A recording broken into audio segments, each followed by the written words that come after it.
what are your thoughts on the same as always? Ronda wins by however she feels like. Yeah, pretty much. I mean, I feel for Kat Zingano. I mean, I lost my husband when I was young and had young children, and I really do feel for her.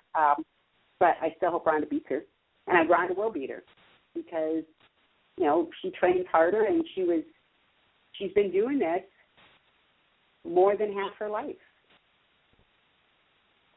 So yes, and it Ronda will beat shows. her. And it definitely shows how hard she works. Well, so I think that.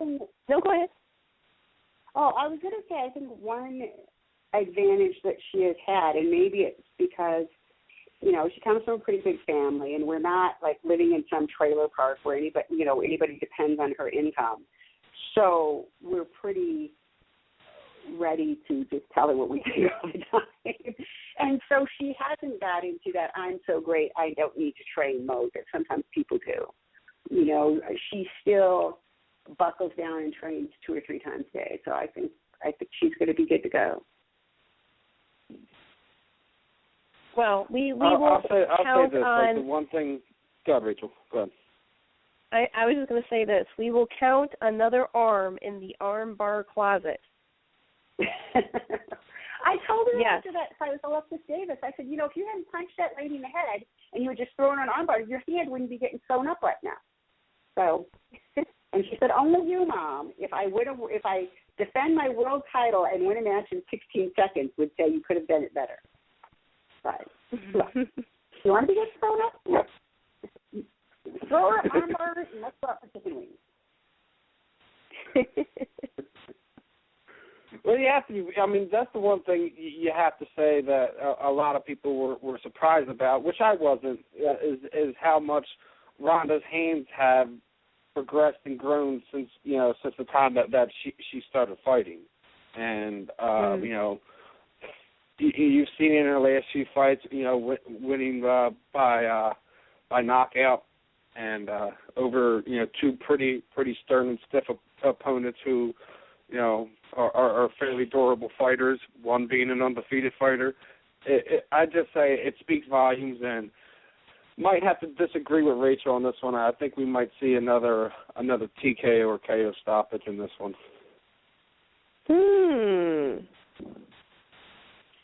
I feel a challenge. I just feel that Ronda has really come full circle and is a well-rounded fighter to the point where she has that in her back pocket. Everyone knows that she has it. It's because that's there is you're messing up on the other aspects of it, and she's catching you. I think you're exactly right there. You know, when I was younger, I was the armbar woman, right? I armbarred all these people. I think the last year I was competing, I dislocated 6 people's arms. And then I started pinning all sorts of people. Because what would happen is they would be holding, and in judo you can win a match by a pin, unlike MMA, where they would be holding on to their arms so tight that it would be easy for me to turn them and pin them. And I think that's exactly what happens is people are so focused on not getting thrown in arm bars, they forget to watch out for the other things. And, of course, then if they are watching out for those things and for their arm bar, then she will break their arm. So, yeah, I think it's a foregone conclusion. I think my prediction is I don't think Ronda sees 20 fights, but she still winds up with the goose egg in her loss column before she walks away. I don't see anybody beating her. I mean, there's always, and this is why they have bets, there's always, the freak accident that, you trip coming into the cage and fall and break your nose. I mean, anything is possible. That's why they don't give out the medals in advance, the Olympics. Yeah, it's that's the one thing about MMA. You don't know, like I said, if for argument's sake, somehow Alexis Davis manages getting out of the first round and people start seeing blood coming out of Ronda's glove, that could have been the end of that, and she lost via TKO or a doctor stoppage in between rounds. It almost happened to John Jones. John Jones had a broken toe, wound up putting Chael Sonnen away with, I believe, like 10 seconds left in the round, and if that fight continues and they go to the corner, Chael Sonnen would have been the light heavyweight champion due to a broken toe. Yeah. It's the octagon. It's MMA. Anything can happen. I think actually though, Ronda's been, she was very successful in judo, but she's been more successful in MMA, and I think it's partly because the rules in MMA play more to her strength. And in judo, you can throw somebody, get a good foot sweep in, throw them flat on the back, and the match is over. You can pin them for 25 seconds and the match is over. Where in MMA, you can't. You can knock somebody down, but the fight keeps going. And I think that's really played around strength, because the only time in judo people really beat her is they would catch her on something like that and then run, where in MMA, you can't do that. Mhm.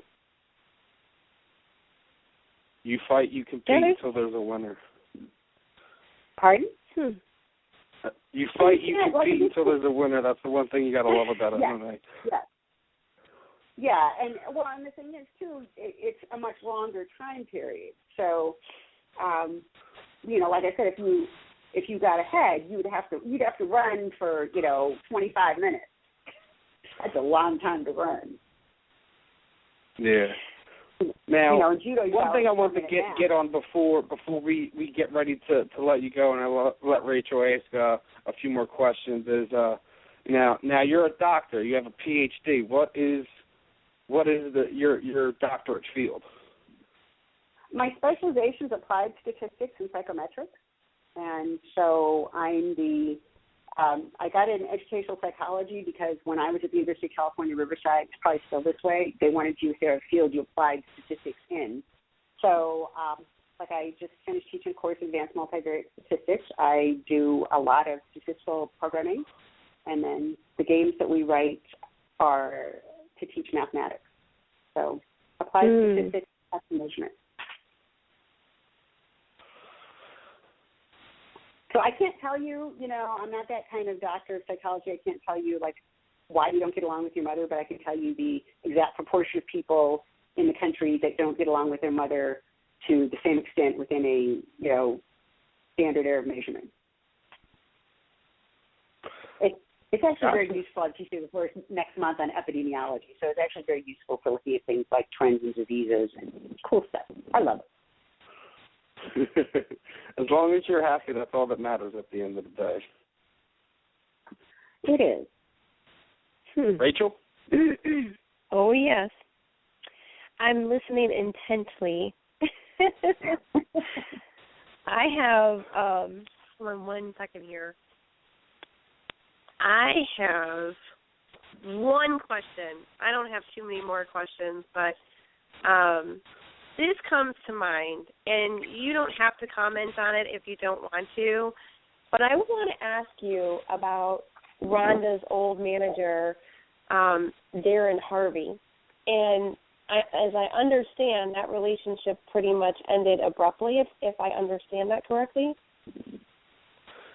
Well, I think there was a case before the California State Athletic Commission, and the rule in California is if you get a contract with an athlete, it's supposed to be approved, vetted by the CSAC, which is, a way to keep people from taking advantage of these young athletes, and that was not done.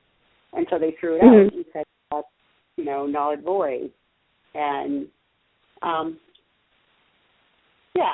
don't know what he's thinking, frankly. I mean, I don't know how you can have a contract in a manner that is, the State Athletic Commission says it's void, and then think that somehow that's all right.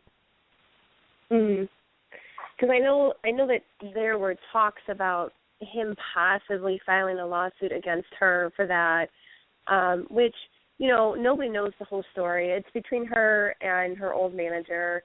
And honestly, sometimes people don't understand that you have to make the best decision for yourself and for your career. And sometimes the people you have in your court aren't exactly have your best interest in heart, or they may not see the direction that you want to go in.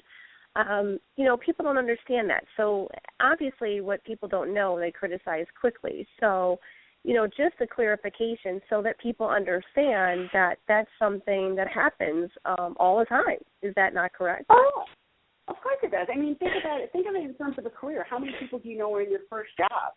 Or working with their first boss, or working with their first set of coworkers. I mean, it happens, but not that often. It's much more common that you're working with a group of people, and then you move on and up, and you're working with a different group of people, and you do that again and again. That's how people's careers work. Mhm. Yeah, absolutely. I mean, if you look at what your first job was, or the first boss you had, or the first coworkers you had, you're probably not still with them, are you? No, absolutely not. Absolutely not. And I'm glad that you clarified that, because a lot of people have been talking about it, and it's like, well, we are not the inside people. We're not the two parties that are involved, so we can't really criticize or make any comment on it because that's something that they have to handle on their own. I just wanted to make people understand that. So the talk and the chitter and all that chatter that's going on, let those two be. Let them do what they've got to do. But, I'm looking forward to seeing Ronda rock the house on January 3rd. Or, I'm sorry, not on January 3rd, with her next fight with Kat. So I'm pretty pumped up. I don't know about you, Steve, but are you excited? I think this is the fight that everyone's been waiting to see for over a year. I feel Miesha Tate was thrown into that role on The Ultimate Fighter just plainly because Kat got hurt, and she didn't have any right to be there. Ronda showed that in the fight. She toyed with her and played with her for 3 rounds until she saw fit to end the fight. Mhm. And yeah, I agree. We're either gonna see Ronda completely obliterate this girl in a matter of seconds, minutes, whatever, or we're gonna see a brawl. And that with these two athletes could be amazing. So, we've already seen amazing fights and finishes already early in 2015. I'm sure Ronda's going to kick off the first quarter of 2015 with an emphatic statement. I agree. Definitely going to be epic for her. So, but with I just wanted to be done. Seeing that we're get nervous. literally up against the top of the hour and going well over past the time I thought we were going to have Dr. Anna Maria on for. I'm going to quick throw the microphone over to her. If there's anyone you would like to thank, shoot out any charities you might be working with, I usually do this time to give to the fighters for the sponsors and whatnot. So if anything you'd like to say, anything to say to the listeners at all, Mr. Mars, the time is yours. Well, I don't have any sponsors, but the World Food Program, there's a free rice competition. If you go to freerice.com, it's starting tomorrow. You can join the group. I think they'll have some Ronda MMA group that they'll be advertising, so you can join that and win prizes. You could just do it. Every time you click on, you get a right answer. The sponsors donate 10 grains of rice to the World Food Program, and that adds up to millions and billions of grains of rice. So it's a really good thing to feed hungry people, and so that's really good. And 7 Generation Games, my company, we do educational games that teach math that make you smarter, and everybody needs to be smarter, so you can download them, play them, and if you're feeling really charitable too and you're already smart enough, you can donate a game to a school. So big stuff all the way around. That's all I got. That's awesome. That was awesome. It's such a pleasure speaking with you. I mean, you were so informative, and it's so good to learn some new things about Ronda that most people don't know, and it's awesome. I'm really looking forward to seeing what she does this year. She does a ton of charity stuff that people don't know about. She's such a good kid. I mean, she almost missed the Cannes Film Festival because she was her sister's confirmation sponsor. And then they were actually fortunate to be able to move it so she could get confirmed the next week when Ronda got back. But she does a lot for charity, for the church. People have no idea. Anybody that talks bad about her should just shut up. Well, with fame, that's one thing I love haters. about Dr. Anna Maria. Anytime someone talks out of pocket about something, she goes and writes this blog and absolutely destroys them. No sugarcoating, no nothing. I love it. That's a great mom.